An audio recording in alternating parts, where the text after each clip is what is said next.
La pub, c'est tout de suite sur Guérit TV Monde. Chères téléspectatrices et téléspectateurs, suivez du lundi au vendredi à 13h sur Guérit TV Monde le commentaire du jour. C'est une rubrique dans laquelle le présentateur prend position sur des faits ou sujets d'intérêt, qu'ils soient relatifs au Bénin ou non. Entre dénonciation, approbation et suggestion, le commentaire du jour crée l'actualité, suscite les débats ou y contribue. Tapez www.gueritvmonde.bj pour nous suivre en direct. Guérit TV Monde, le leader des Web TV.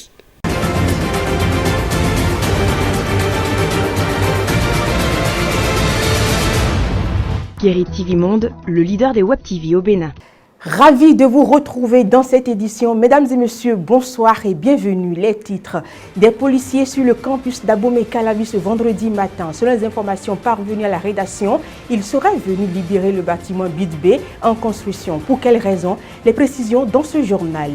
Lancement officiel de la conférence permanente des chambres consulaires africaines et francophones. En dehors de l'accord signé entre la CCI Tchad et la CCI Bénin, 4 autres accords ont été signés entre le Bénin et d'autres chambres consulaires. Le ministre des Enseignements maternels et primaires continue de gérer avec dextérité le portefeuille qui lui a été confié par le chef de l'État. C'est d'ailleurs pourquoi il a toujours une place dans son équipe. Voilà tout pour le sommaire, les détails dans un instant.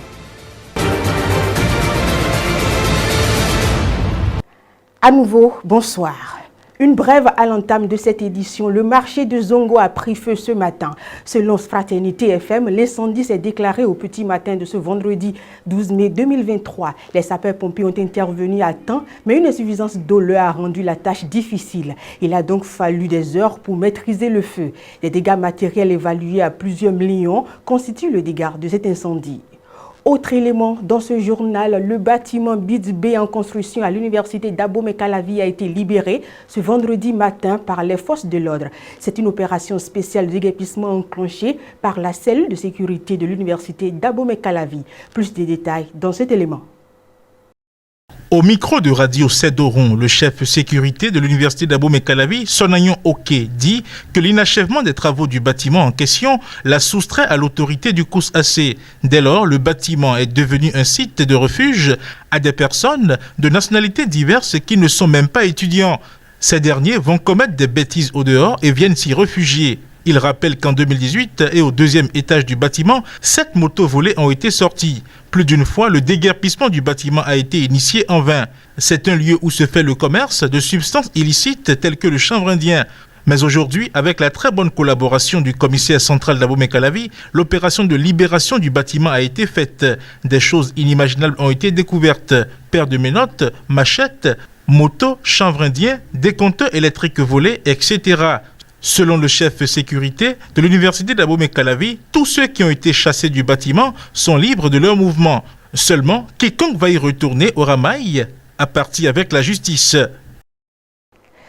Démarré le mardi 9 mai 2023, la conférence permanente des chambres consulaires africaines et francophones continue de déboucher sur des opportunités. Ce jeudi 11 mai, à l'occasion du lancement officiel de ce conclave, 4 accords ont été signés entre le Bénin et les autres chambres consulaires membres de l'institution. Le point avec Evelyne Dossou, Kabirou Adjadi. Lancement officiel de la 47e Assemblée générale de la conférence permanente des chambres consulaires africaines et francophones CPCAF.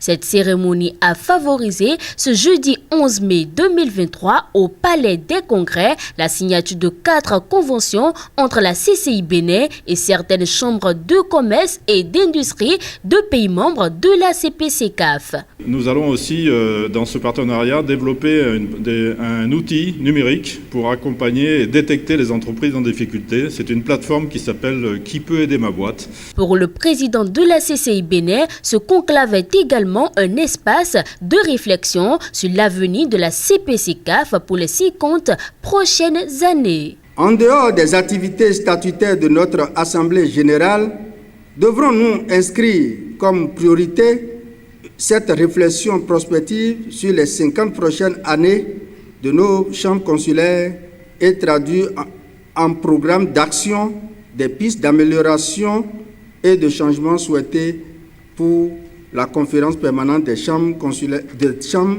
africaines et francophones. Si la CPCCAF constitue un creuset de développement, de partenariat, cela prouve de l'efficacité de l'institution, selon le président Christophe Eken.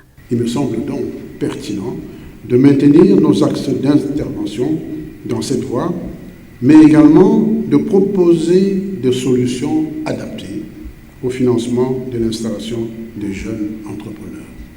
Former, c'est bien, mais soutenir, engager et les suivre jusqu'au bout, c'est encore mieux. Le choix porté sur le Bénin pour abriter cet événement de taille n'est pas un hasard. L'accompagnement du gouvernement démontre de sa reconnaissance de la place de choix qu'occupe le secteur privé. Le partenariat économique sain et durable entre les acteurs du monde francophone doit constamment guider les travaux de la 47e AG afin d'être un véritable bréviaire pour la francophonie économique. Et c'est le lieu d'étudier des piliers indestructibles d'un partenariat francophone gagnant-gagnant.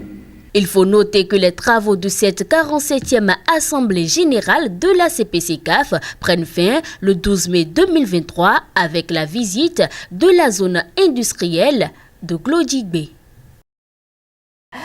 Toujours dans le cadre de la 47e Assemblée générale de la Conférence permanente des chambres consulaires africaines et francophones, la Chambre de commerce et d'industrie du Bénin, CCI Bénin et celle du Tchad ont signé un accord de renforcement des relations ce mercredi 10 mai 2023 à Cotonou. Un accord qui laisse entrevoir de belles perspectives pour les deux pays. Reportage Evelyne Dossou, Kabirou Adjadi.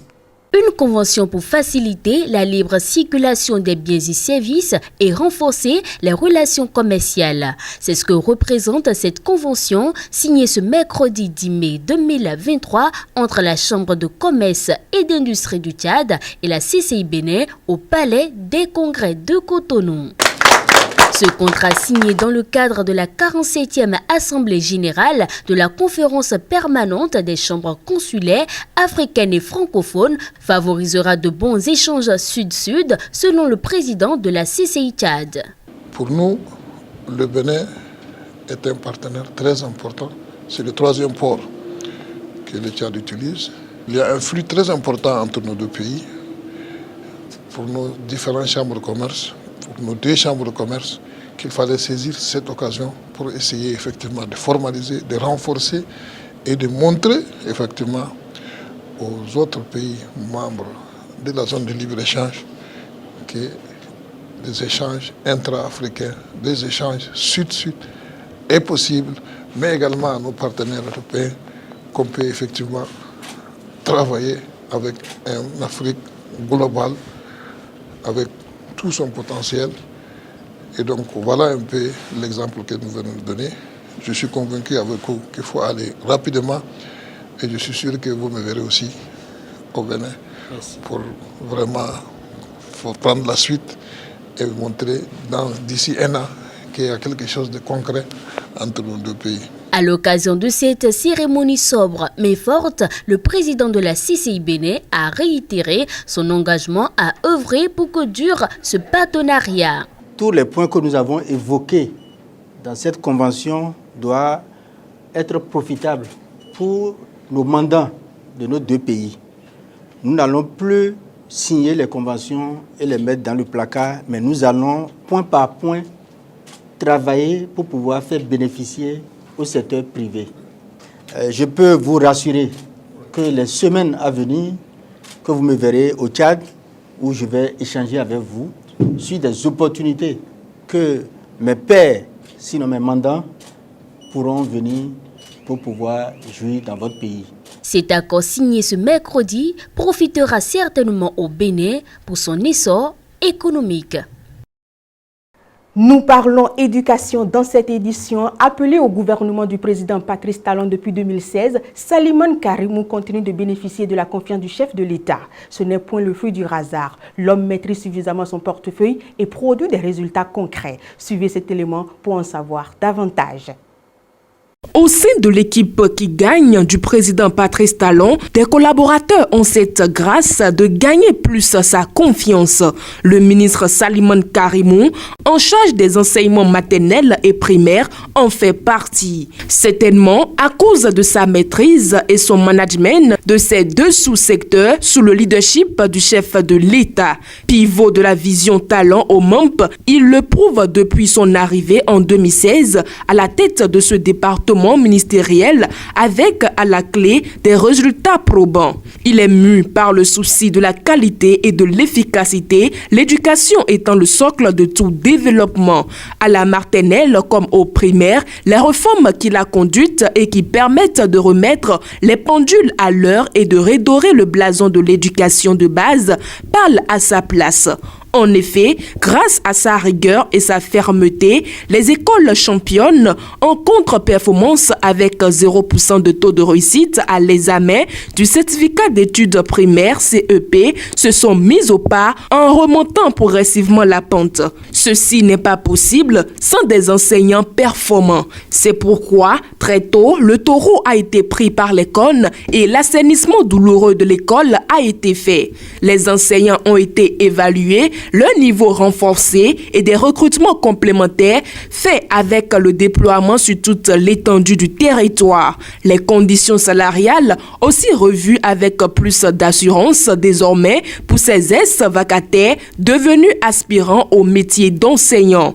La maîtrise du secteur a permis également au ministre de mettre fin aux exigences de contribution scolaire et souscription aux parents d'écoliers. Toutes choses qui occasionnaient des cas d'abandon ou de décrochage d'apprenants. Toujours dans la logique d'éviter la déperdition scolaire, l'initiative des cantines scolaires a été rénovée, renforcée et étendue à plusieurs écoles dans plusieurs communes du Bénin. Aujourd'hui, grâce à ce programme, un nombre très important d'apprenants mangent bien à l'école pour le bonheur de la communauté scolaire et des parents en particulier. La gestion que fait le ministre Salimane Karimou des enseignements maternels et primaires permet tant soit peu de ne plus avoir un calendrier à double vitesse dans le privé et public, surtout pour ce qui est du calendrier scolaire où généralement les établissements privés congédiaient déjà en mai les écoliers et élèves des classes intermédiaires pour les grandes vacances de fin d'année, pendant que dans le public, c'est jusqu'en juillet. Depuis quelques années, il a sonné le glas de ce désordre dans le privé et communiqué rendu public il y a quelques jours sur les manquements des écoles privées par rapport au respect des programmes scolaires en dit long. Tout un mérite. Cependant, des défis restants à relever dans ces sous-secteurs, Salimane Karimou, avec son équipe et sous la bénédiction du chef de l'État, œuvrera certainement pour l'atteinte des objectifs du gouvernement de la rupture dans son département ministériel. C'est sur cette note éducative que nous refermons cette édition. Merci d'avoir été des nôtres. Merci pour votre fidélité au leader des Web TV.